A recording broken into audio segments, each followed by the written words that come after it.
අනේ අනන්‍ය දරා ගන්න. ඒ පෞකාර ගුරුමෑණියන් ඔයාගේ විනාශ කරා. තව ටික වෙලාවක් මේ හිටියොත් ඔයාගේ ප්‍රාණයක් නැති වෙන්න පුළුවන්. දැන් මෝෂක දේවාලයට යන්න ඕනේ. ඒ පූජනීය භූමියේ ඒ මන්ත්‍රකාරික බලය ක්‍රියාත්මක වෙන්නේ නැහැ. ඒත් රුචිකා මම කියොත් ආර්යන්ට සැක හිතේ. යමුනා ඉන්නෙත් මාව අල්ලගන්න. ඔයා යන්න.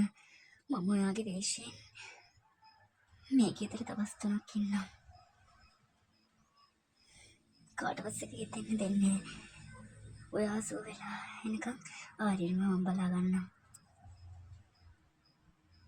අනන්‍ය ඔයා දැන් හොඳින්ද? ඊරෑව ගොඩක් අසීපෙන් හිටියේ. මොතර කඩන්න හැදුවේ.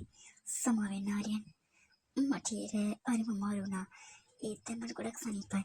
ඔයා බය වෙන්න එපා. ඔයාගේ ඇස්සලද මොකද්ද මුත්තක් තියෙනවා. වෙනද තියෙන්නේ බය නැහැ. අද තියෙන්නේ ප්‍රතාපවත් ගතියක්. මට සතුටු යෝ ශක්තිමත් වෙන ගැන එක ගැන. අනන්‍ය කිව්වේ ඇත්ත. මේ මනුස්සයා හරිම අහිංසකයි. මම ආවේ මෙයාගේ තාත්තගෙන් පරිගන්න. ඒත් ආර්යන් කිමින් බැල්ම මම අසරණ කරනවා. නෑ රුචිකා පාලනය කරගන්න. ඔයා මේ ඉන්නේ ඔයාගේම සහෝදරිය වෙනුවෙන්.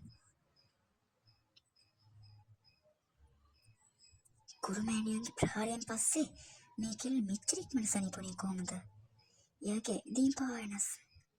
අනන්‍ය කියන්නේ හරිම නියතමානී කෙල්ලෙක්. ඒත් මේ ඉන්නේ මට මොකක් හරි වැරදීමක් වෙලාද? නැත්නම් මේක රඟපෑමක්ද? අනන්‍ය මම හැමදාම ඉන මැව්වේ ඔයා වගේ කෙල්ලෙක්ව මගේම කරගන්න. අපේ තාත්තා මොනවා වැරදි කරලා තිබුණත් මම ඔයාව කවදාවත් අතහරින්නේ නැහැ. ආර්යන් ඇත්තටම ඔයා මේ ආදරය කරන්නේ අනන්‍යටද? නැත්නම් ඔය හදලා තියෙන නිරූපීටද? ඒ මොකද ඒ ප්‍රශ්නය? මම ආදරේ ඔයාට. ඔයාගේ මේ ආත්මයට. මගේ සැකේ හරි. මේ ඉන්නේ අනන්‍ය නෙවෙයි.